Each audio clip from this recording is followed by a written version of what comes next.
साथीहरु यो चाहिँ हाम्रो सानो हात्तीवन माङिम छेउमा रहेको यो भवनहरु हो। धेरै नै अग्लो छ।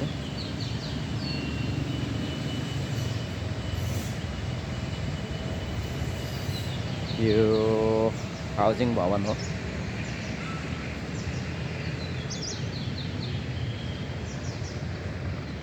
यो हात्तीवन माङिम क्षेत्र। अहिले म चाहिँ ठ्याक्कै हात्तीवन माङिम तिर प्रस्थान गरिरहेको छु।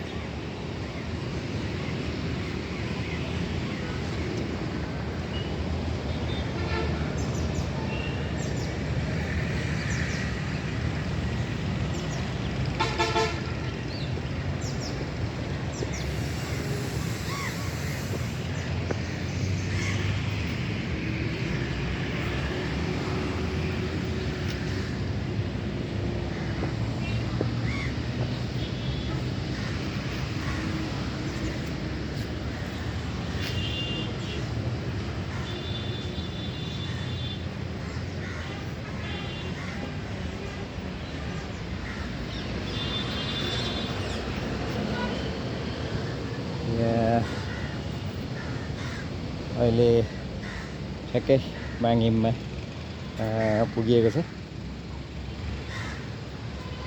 यहाँ लेखिएको छ किराँतीहरूको पूजा घर भनिएको छ।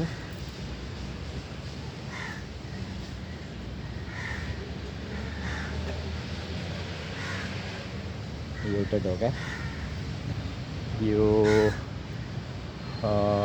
मन्दिरमा जम्मा 4वटा ढोका छ। यो पनि हो 2टा ढोका छ।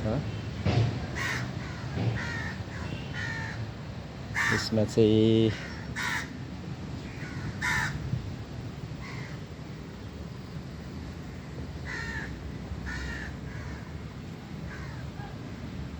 अहिले यो 3टा ढोका भयो र यसले 4टा ढोका।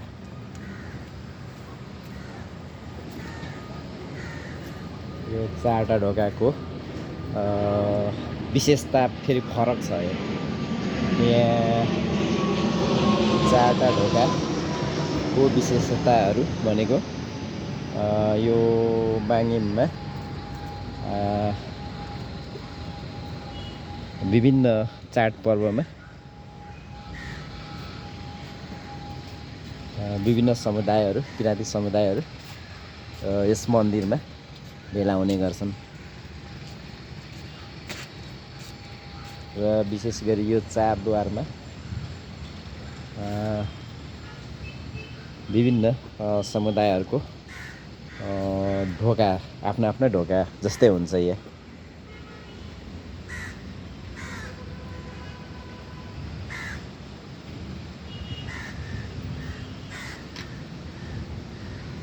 यो विशेष गरी यो ढोका लिम्बू समुदायहरूले प्रयोग गर्ने गर्छ। यो ढोका वर्षमा एकचोटि अथवा 6 महिनामा एकचोटि यहाँ विभिन्न चाडपर्वमा विभिन्न समुदायका मान्छेहरू यहाँ भेला हुने गर्छन् र यो विशेष गरी यो लिम्बू समुदायले प्रयोग गर्ने यो ढोका हो।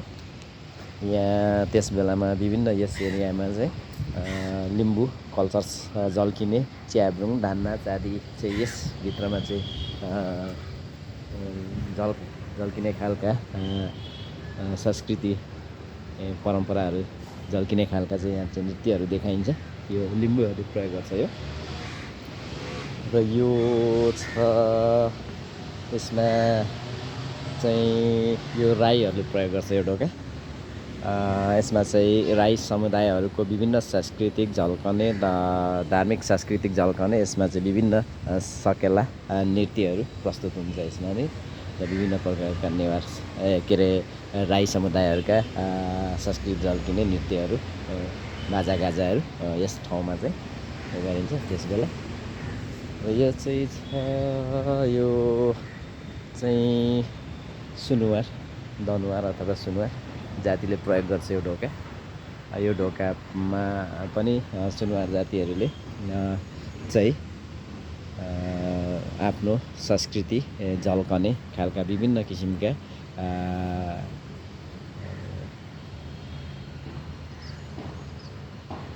आफ्नो संस्कृति झल्कने खालका विभिन्न नृत्यहरू चाहिँ यहाँनिर प्रस्तुत गर्ने गर्छन् त्यस बेला।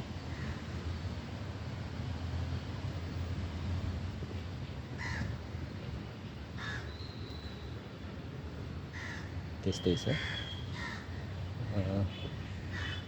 यस्तै हुन्छ चार ढोकामा चारै थरीका सुनुवार दनुवार।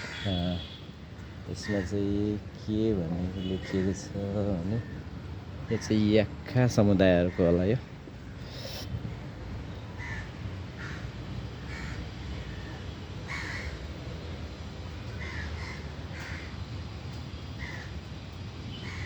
चाहिँ याक्खा समुदायहरूले चाहिँ आफ्नो संस्कार संस्कृति झल्कने विभिन्न किसिमका नृत्यहरू प्रस्तुत गर्छन् त्यस बेलामा। यहाँ अहिले हामी ठ्याक्कै यो हात्तीबन सानो माङिममा छौँ र यहाँ पहिरो पनि गइरहेछ साथीहरू। यसमा चाहिँ यसलाई चाहिँ यस्तो छ, जीर्ण अवस्थामा छ यो बनाइएका संरचनाहरू, यहाँ बस्नलाई बनाइएका संरचनाहरू यस्तो जीर्ण ढङ्गले चाहिँ भएको छ। यस्तो छ।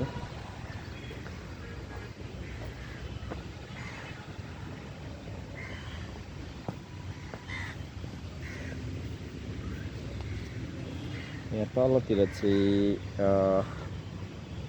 पिकनिक स्पोट जस्तै हो, यहाँ तल देखिएको छ। यहाँ चाहिँ विभिन्न चाड पर्वमा चाहिँ विभिन्न समुदायका मानिसहरू चाहिँ आएर चाहिँ यहाँ तल्लो भेगमा चाहिँ यो चाहिँ विभिन्न नाचगान गर्ने, रमाइलो गर्ने, वनभोज गर्ने चाहिँ तल्लो चाहिँ पिकनिक स्पोट हो यो।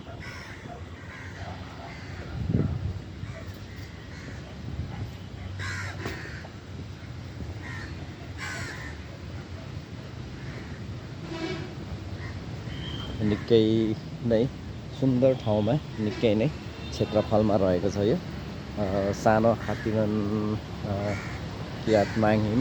खोल्ने र बन्द गर्ने समय भनिएको छ बिहान 6 बजेदेखि बेलुकी 6 बजेसम्म चाहिँ खुल्ला हुने गर्छ यो भनेर लेखिएको छ।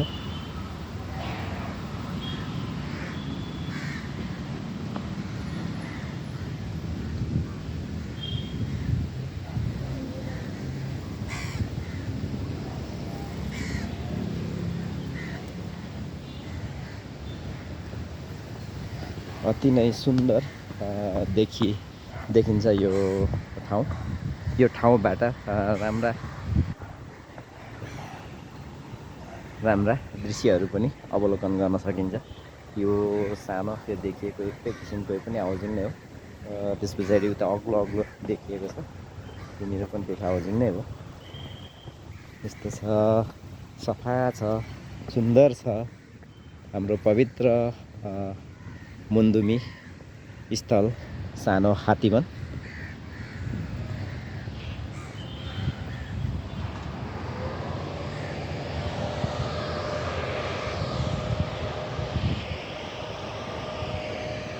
पहिले त यो ठाउँ निकै फराकिलै थियो र ठुलो थियो भन्ने गरिएको सुन्नमा आएको थियो, तर पछि चाहिँ खुम्चँदै सहरीकरण भइरहँदा खुम्चँदै गएको अवस्था छ यो।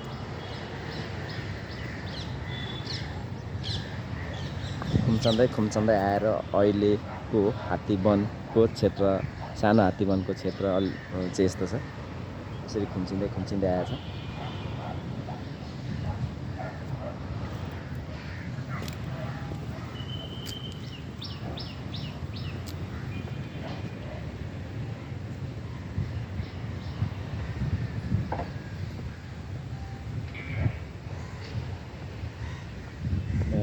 यस सानो हात्तीबन परिसरभित्र फोहोर मैला गर्न या छोड्न सक्त मनाइ छ भनिएको छ।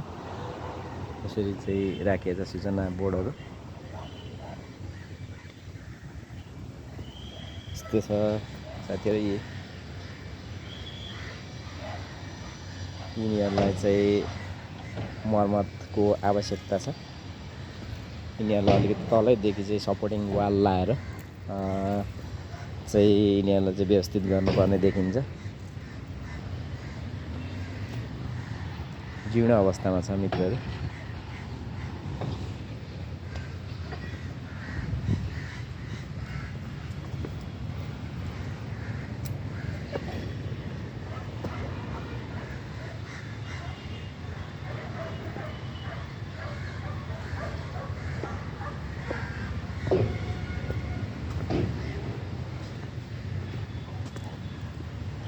ल साथीहरू, हाम्रो पवित्र मुन्दुमी तीर्थस्थल भने पनि एउटा चाहिँ हामी सबैको साझा माङहिङ को स्थिति देखाइरहेको छु मैले।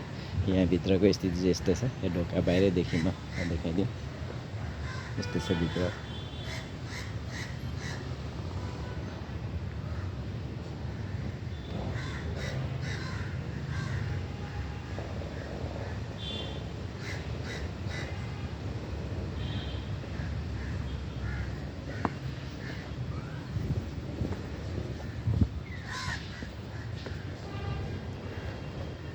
यहाँदेखि यस्तो देखिन्छ।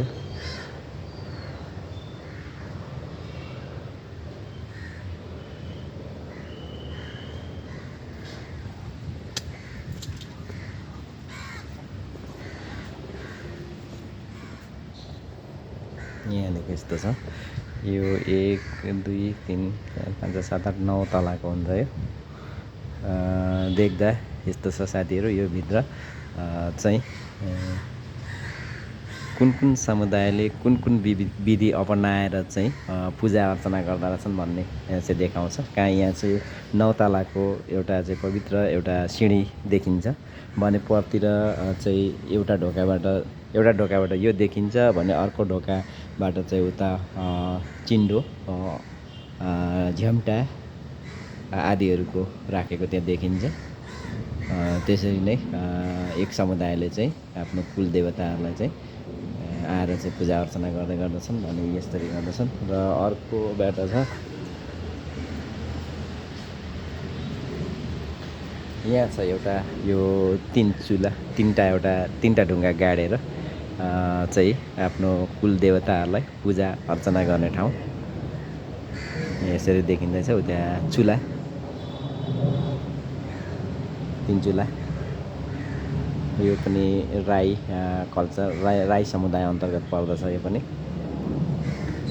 3 चुलालाई आफ्नो पवित्र एउटा मुन्दुमी केन्द्र मुन्दुमी आस्था मान्दछन् उनीहरूले। त्यसरी नै 3 चुलालाई यसरी चाहिँ उहाँहरूले आफ्नो ढोका अगाडि आफ्नो यसरी छ।